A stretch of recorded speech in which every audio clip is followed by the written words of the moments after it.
कबीर पंथ में जो आदमी दीक्षित हो जाता है, जो आदमी कबीर पंथ से दीक्षित हो जाता है, वह आदमी की आधी मुक्ति हो जाती है।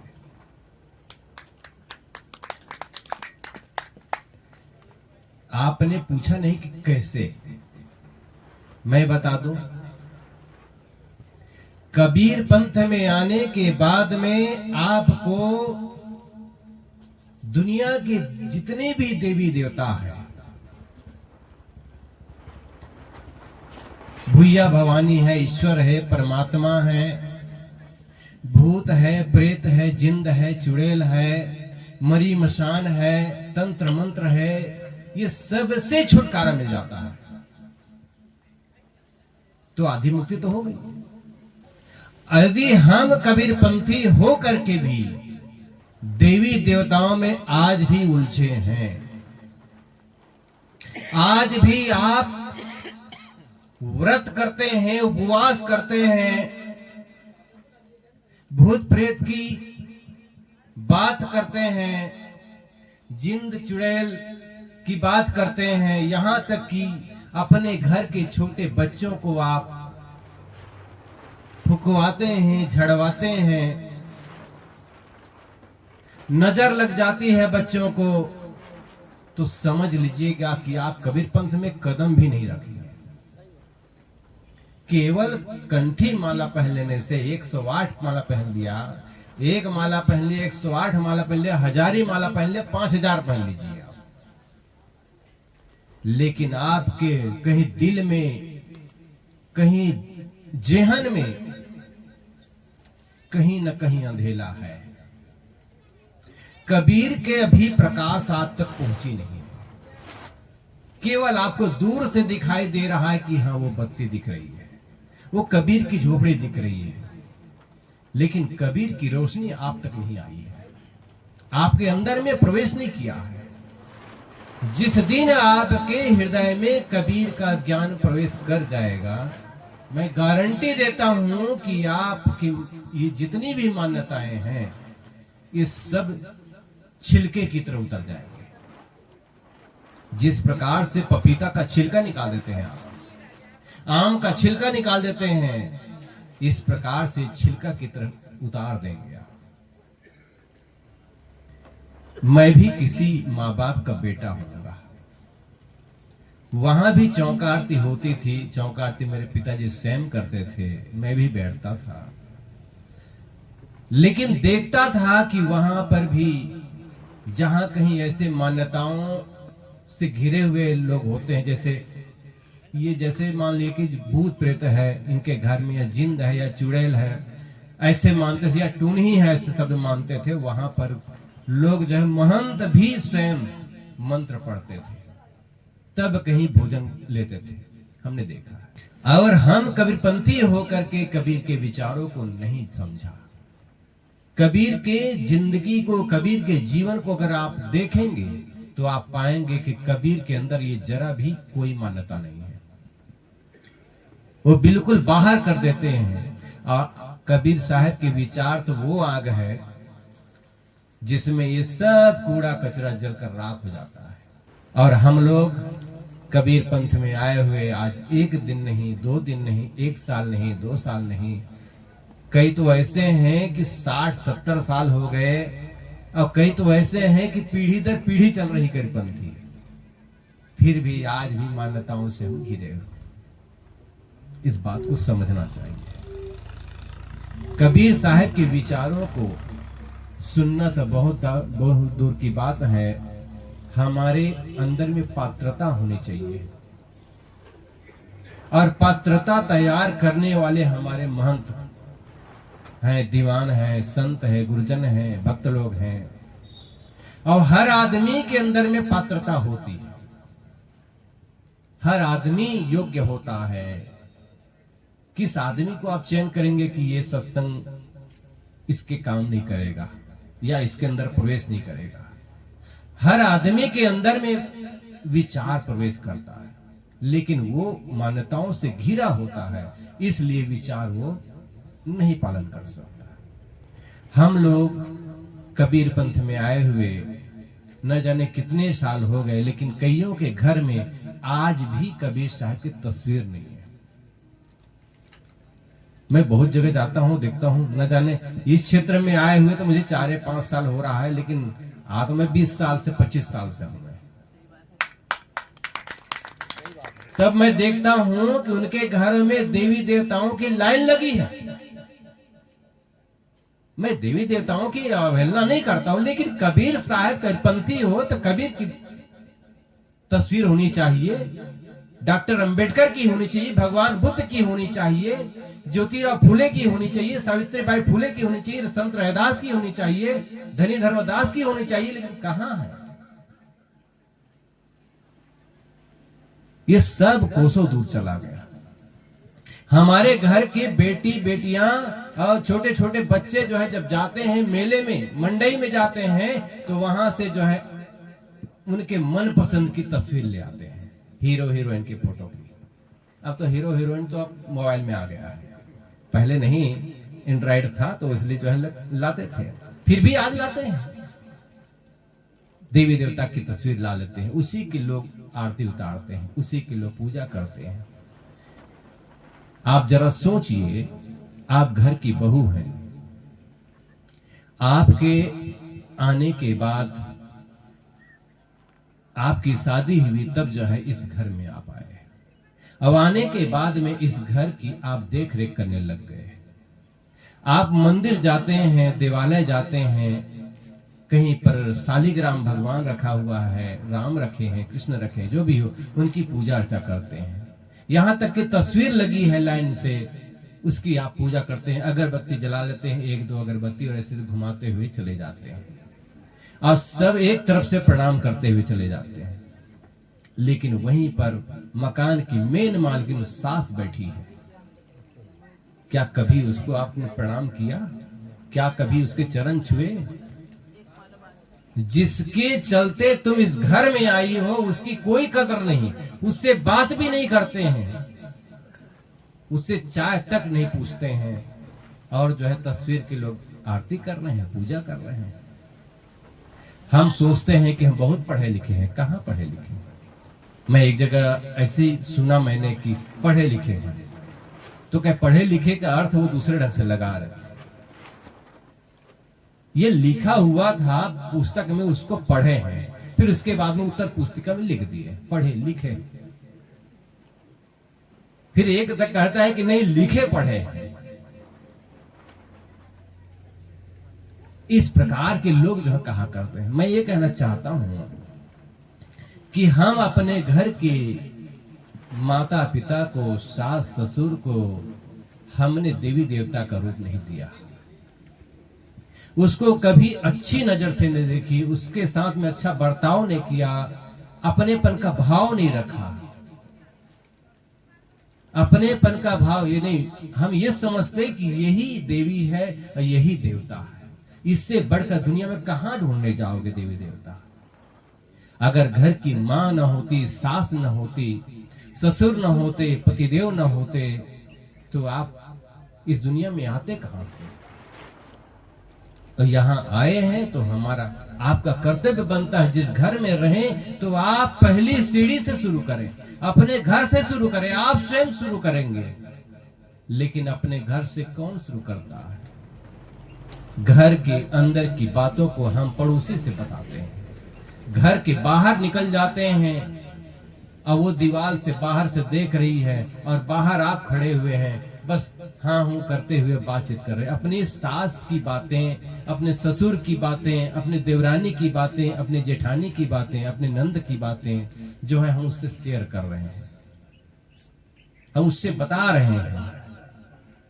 और जब उससे बता रहे होते हैं तो वो भी क्या शांत रहती है? वो भी हाँ हाँ करते हुए अपनी बात बताने लग जाती है।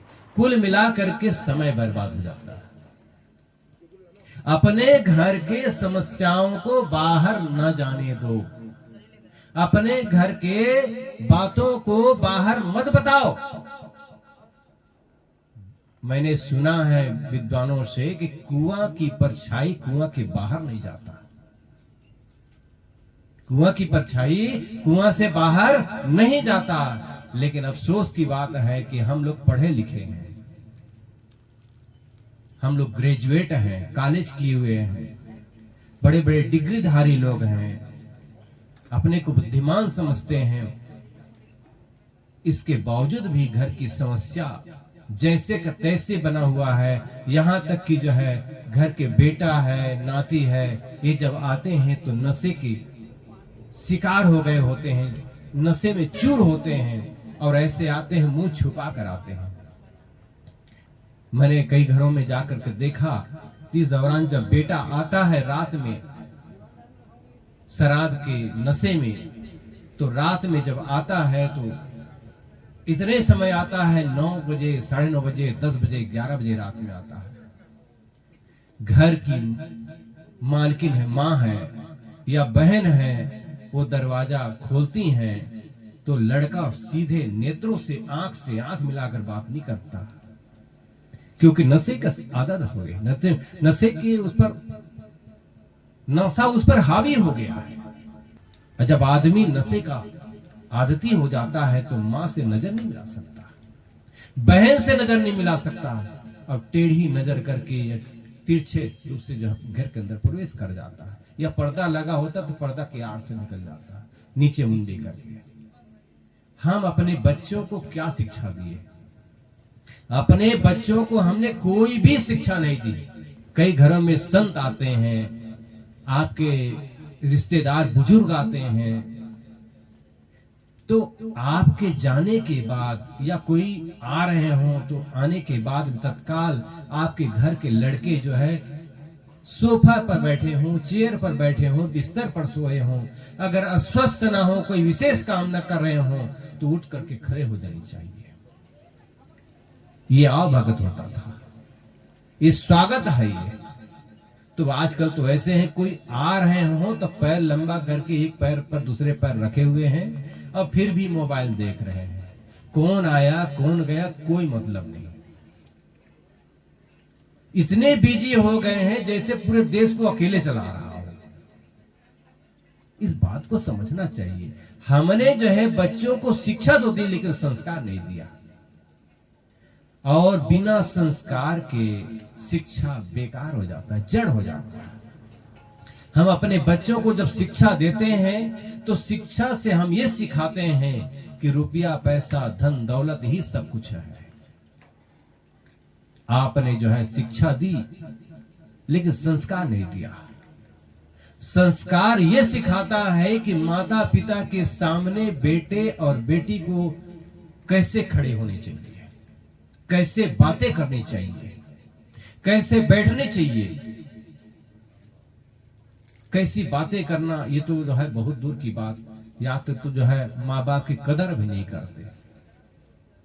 हमने अपने बच्चों को जो है बड़े से बड़े स्कूल में, यहाँ तक कि कॉन्वेंट स्कूल में जो है भर्ती करा देते हैं, वहां पढ़ते हैं, पढ़ाते हैं और लाखों खर्च करते हैं, लेकिन हम अपने बच्चों को संस्कार नहीं दे पाते।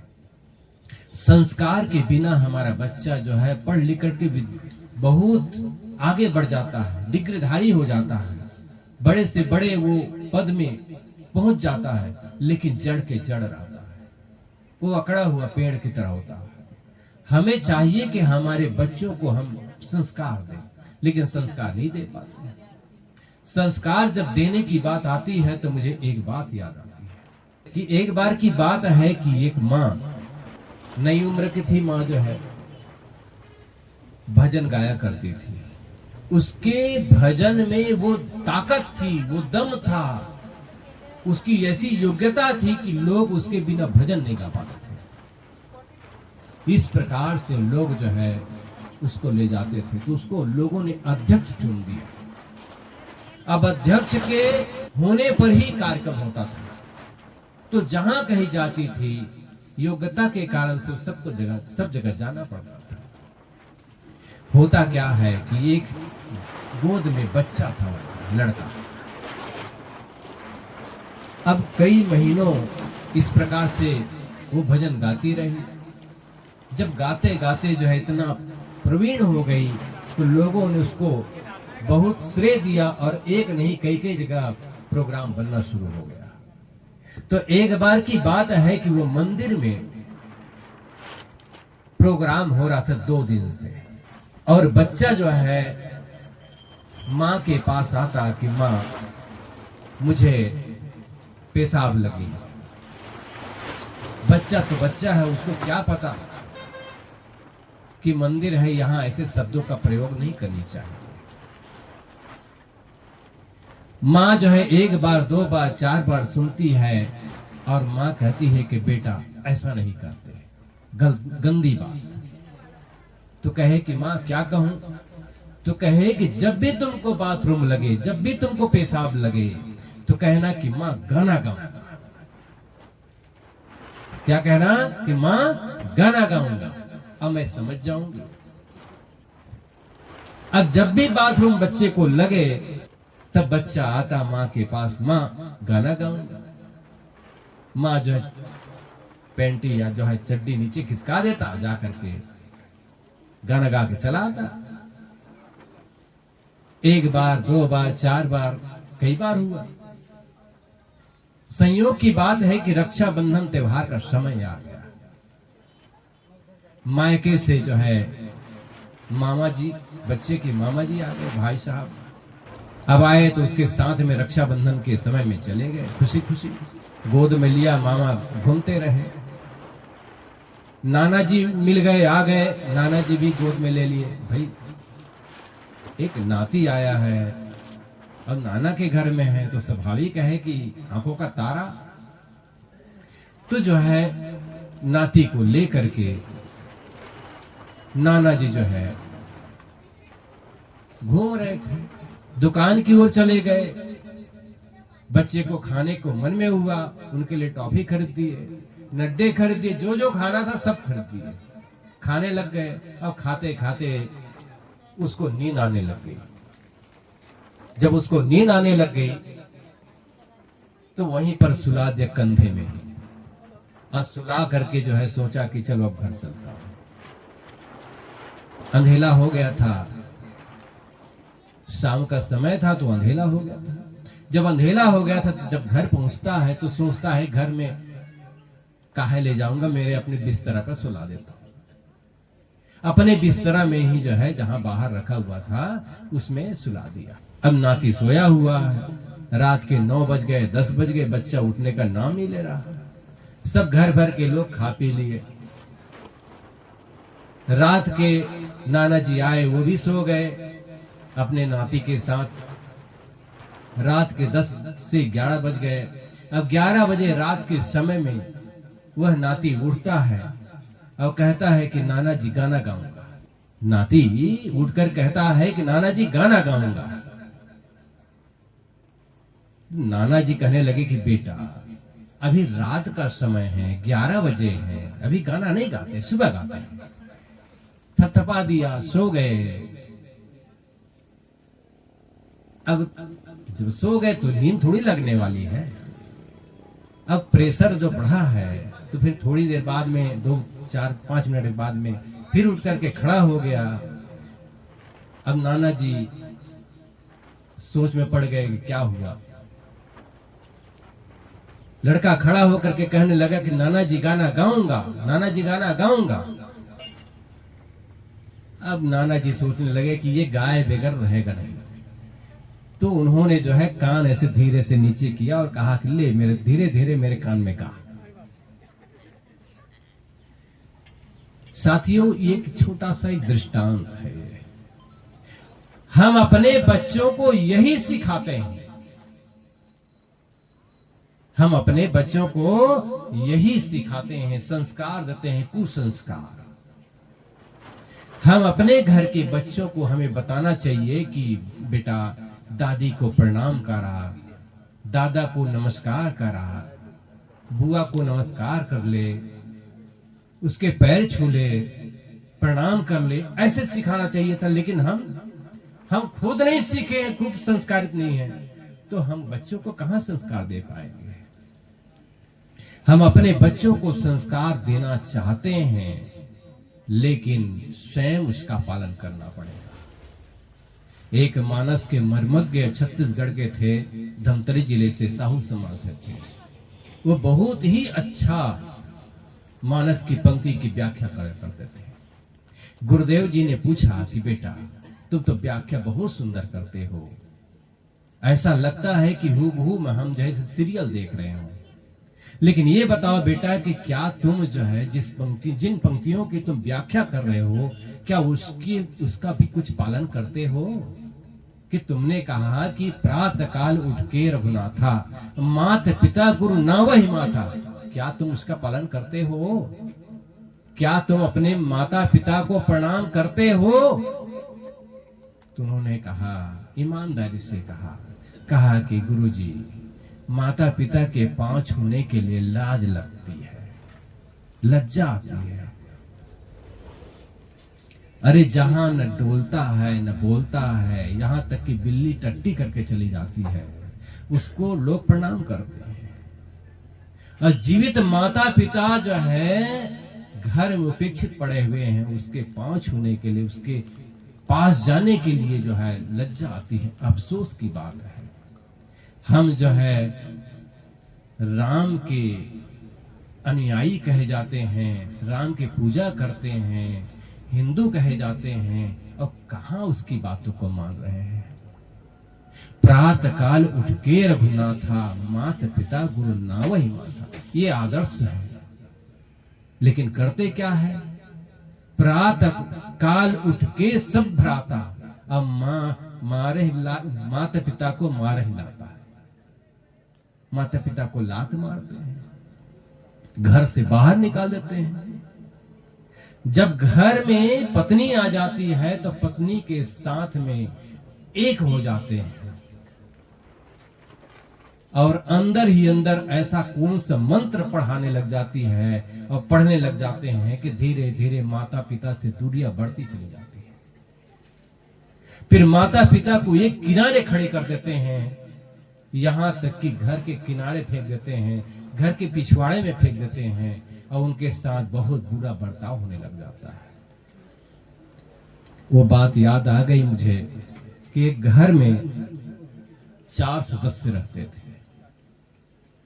मास्टर साहब जी और मास्टरनी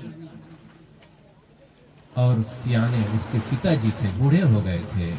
अब एक बच्चा था 8 साल का। जो मास्टर साहब जी थे वो बहुत ही सरल स्वभाव के थे। मास्टरनी थी तो बहुत तेज तर्रार थी। पिताजी सियाने हो गए थे। मास्टर साहब को नौकरी लगाने में, पढ़ाने में, नौकरी लगाने में उन्होंने जमीन बेच दी, और गांव के मकान और जमीन को बेच करके उन्होंने जैसे मुल्ताई, बैतूल आदि शहर में छोटे से किनारे में छोटा सा मकान बना लिया। अब मास्टर साहब जी के पिताजी जब वहां कोई जमीन नहीं, मकान नहीं, तो गांव में रहेगा किसके पास, कैसे रहेगा? तो वो भी जो है शहर में आकर के किनारे में रहने लग गए। शहर के किसी कोने में एक मकान बनाया और मकान में वो रहने लग गए, बच्चे को भी पढ़ाने लग गए।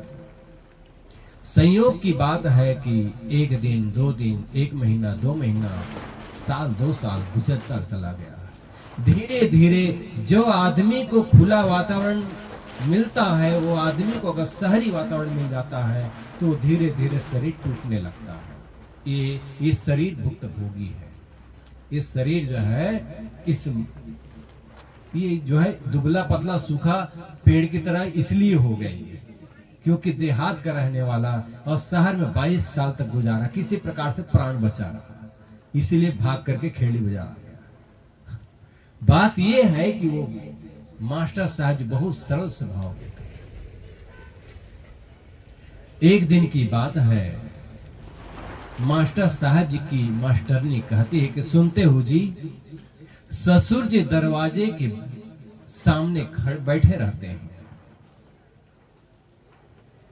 कई दिन से नहाए नहीं रहते हैं, आंखों में कीचड़ लगा रहता है। थोड़ा ध्यान देकर सुनिएगा, ये आपके घर की बातें, मेरे घर की नहीं। ये आपके घर की बातें, शायद कुछ 1-2% सुधार हो जाए।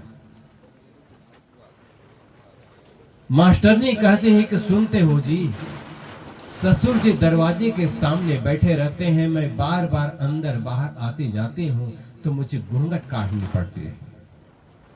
अब मुझे परेशानी भी होती है। मेरी सखी सहेलियां आती हैं तो वो भी वापस चली जाती हैं, क्योंकि उनकी आंखों में कीचड़ लगा रहता है, कपड़े मैले कुचैले पहने रहते हैं, कपड़े अस्त व्यस्त पहने रहते हैं। इसलिए ऐसा करो कि घर के पिछवाड़े में जहां गाय बांधते हैं वहां पर बहुत जगह है, वहां पर ससुर जी के खाट को रख दो, वहीं पर आराम करते रहेंगे। मास्टर साहब ने विरोध किया, कहे कि मैं जब से जन्म लिया हूं, आंखें खोला हूं, तब से मैंने माँ का चेहरा नहीं देखा, माँ का मुख नहीं देखा मैंने। मेरे माँ भी पिताजी ही हैं, अब मेरे पिता पिता ही है। माँ का प्यार मुझे पिता से ही मिला है, अब पिता का प्यार भी पिता से मिला है। इसलिए घर के पिछवाड़े ले जाकर रखना ठीक है। मास्टरनी सोचती है कि तुम्हें क्या पता कि हम मुझ पर क्या गुजरती है, मैं कैसे रहती हूँ घर में। और जा करके उस बच्चे से कहा, चल रे बिट्टू, यहाँ हमारा गुजारा नहीं है, चल अपने मायके चलते हैं, तेरे नाना के यहाँ चलते हैं। बेचारी क्या कहना चाहिए कि बेचारा मास्टर जो है चुप छोटा सा मुंह हो गया और वो तो मायके के रास्ता पकड़ लिया। लेकिन याद रखना, जो शादीशुदा हैं उस बहनों से, उस माताओं से निवेदन है कि आपका जिंदगी बनेगा तो ससुराल में बनेगा, मायके में नहीं बनेगा। मायके में आपको प्यार मिलेगा, सब कुछ मिलेगा, रुपया पैसा मान सम्मान सब कुछ मिलेगा, लेकिन जिंदगी नहीं बनेगी। जिंदगी अगर बनाना हो, अगर बनेगा जिंदगी तो वो ससुराल में ही बनेगी। और ससुराल में जाने के बाद कैसे ढालना है, कैसे वातावरण निर्मित करना है, ये तुम्हारा काम है और तुम्हें जो है प्रशिक्षित होना पड़ेगा। तो मास्टरनी इस प्रकार से कहती है तो मास्टर साहब चुप हो जाते हैं और पिताजी के पास जाकर कहते हैं कि पिताजी, आपको यहाँ बैठने में परेशानी होती है, बच्चे खेलते हैं, परेशान करते हैं। घर के पिछवाड़े में जहाँ गाय बांधते हैं वहीं पर खूब जगह है, वहां आप आराम से आराम कर सकते हैं, बैठ सकते हैं, सो सकते हैं। पिताजी जो है लाठी पकड़ करके धीरे धीरे चलते हुए घर के पिछवाड़े चला गए।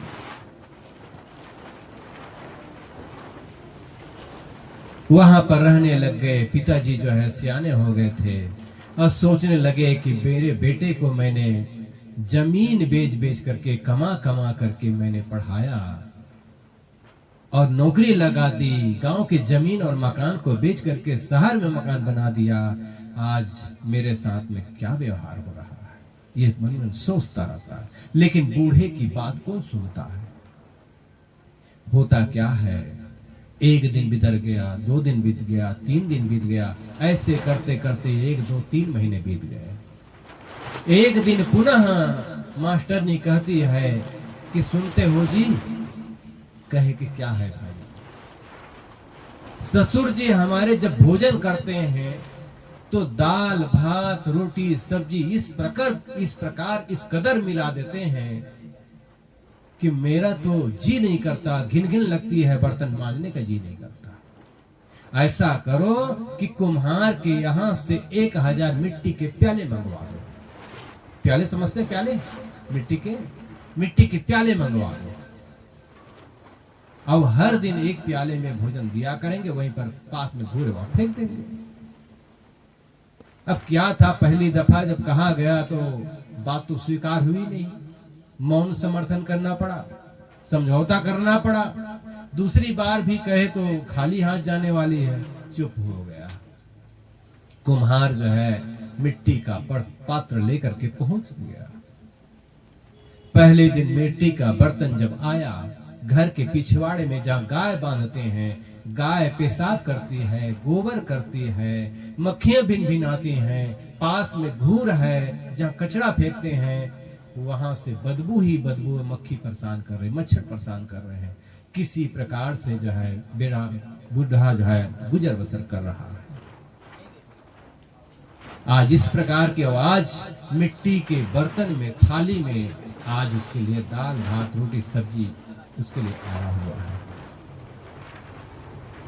एक बार मिट्टी के थाली को देखता है और रक्त के आंसू रोता है, कहता है कि हाय रे जीवन, हाय रे बुढ़ापा, ये छूटती क्यों नहीं, ये मरता क्यों नहीं मैं, कि ये दिन देखना पड़ रहा है कि मुझे मिट्टी के बर्तन में खाने को मिल रहा है। वो रोता है, पछताता है, लेकिन क्या करे, उसके बूढ़े की आवाज कोई सुनने वाला नहीं। बुढ़िया कहती तो सच, लेकिन सुनता कौन, कोई सुनने वाला नहीं होता है। एक दिन आज अगर आप अपने ससुर के साथ में, सास के साथ में अगर ऐसा कर रहे हो तो तुम्हारे लिए वो दिन आने वाला है। वो जगह, वो सीट, वो खाट, वो कुर्सी, वो खाली होने वाला है। और वो खाली होगा तो तुम्हारे लिए ही खाली होगा, दूसरे के लिए नहीं होगा। इसलिए बात को ध्यान देना होगा। तो मिट्टी के पात्र में भोजन किया और पास में घूर था वहीं पर फेंक दिया। कई दिन हो गए, कई दिन महीनों हो गए। एक दिन की बात है, बच्चा जो है, नाती जो है, जो उनका पोता था, खेलते खेलते घर के पिछवाड़े चला गया। जब पिछवाड़ा चला गया तो पिताजी तो स्कूल गए हुए हैं, माँ जो है घर में काम कर रही है। दादाजी के गोद में बैठ गया और चने खा रहा है। और दादाजी के दाढ़ी जो है मेरे जैसे बड़े बड़े बढ़ गए थे। तो दादाजी को कहते हैं कि दादाजी आप यहाँ क्यों रहते हैं? हम लोग तो घर के अंदर रहते हैं, वहाँ पंखा भी लगा हुआ है, टेलीविजन भी लगा हुआ है, वहाँ तो मच्छर नहीं काटते, मक्खियां भिनभिनाती, यहाँ बदबू आ रही है। आप यहाँ क्यों रहते हैं? होता क्या है? दादाजी क्या जवाब दे?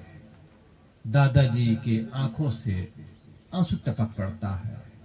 जब आंसू टपक पड़ता है तो बच्चे के सिर पर टपक जाता है। बच्चा जो है मुंडी उठाकर देखता है कि दादाजी के आंखों से पानी बह रहा है।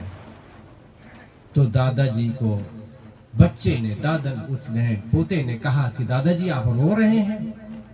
कहे बेटा नहीं, मैं रो नहीं रहा हूं, ये खुशी के आंसू है बेटा, मैं रो नहीं रहा हूं।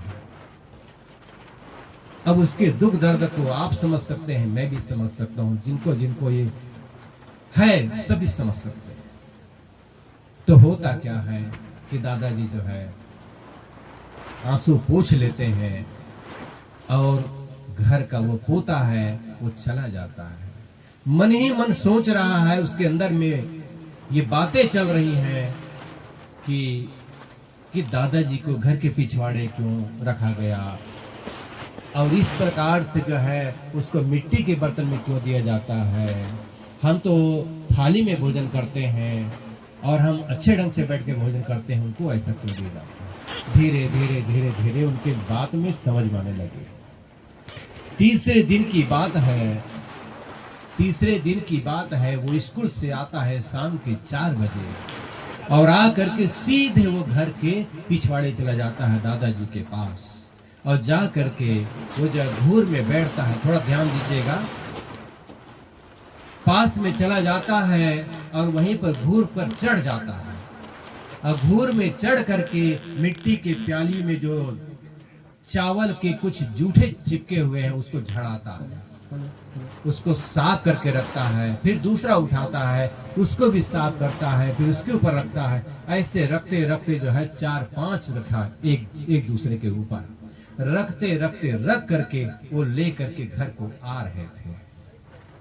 जब घर को आ रहे थे तो इतने में जो है उस बालक के पिताजी, पापा जी आ गए और कहने लगे कि प्रोफेसर साहब जी आ गए। बच्चा जो है मिट्टी के 4 प्याली को हाथ में ले करके अंदर जा रहा है और पिताजी घर के दरवाजा से अंदर आ रहे हैं। इतने में पिताजी की नजर पड़ जाती है उस प्याले पर और बच्चे के हाथ में जो लिए हुए हैं। कहा और कहने लगे कि बेटा ये जूठी प्यालियां अंदर क्यों ले जा रहे हो। बेटा ने कहा कि पिताजी आप नौकरी करते हैं, आप पैसे वाले हैं, आपके पास खूब पैसा है, इसलिए आपने दादाजी के लिए मिट्टी के 1000 प्यालियां मंगवा लिए, आप उसमें भोजन देते हैं। मेरा समय आएगा, कभी मुझे नौकरी ना मिली, मेरे पास पैसे ना रहे, तो मैं क्या करूंगा। इसी मिट्टी के प्यालियों में आपको और मम्मी को दोनों को भोजन दिया करूंगा। साथियों, ये हमारे घर का व्यवहार है। अगर आप अपने सास के साथ, अपने ससुर के साथ, अपने मम्मी और पापा के साथ अगर बर्ताव ऐसा करते हैं तो याद रखना कि वो दिन जल्द ही आने वाला है। तो ज्यादा कुछ नहीं कहूंगा, माइक अपने संचालक महोदय आ जाए, अपनी बात रखें। बोलिए सदगुरुदेव की जय। साहेब साहब।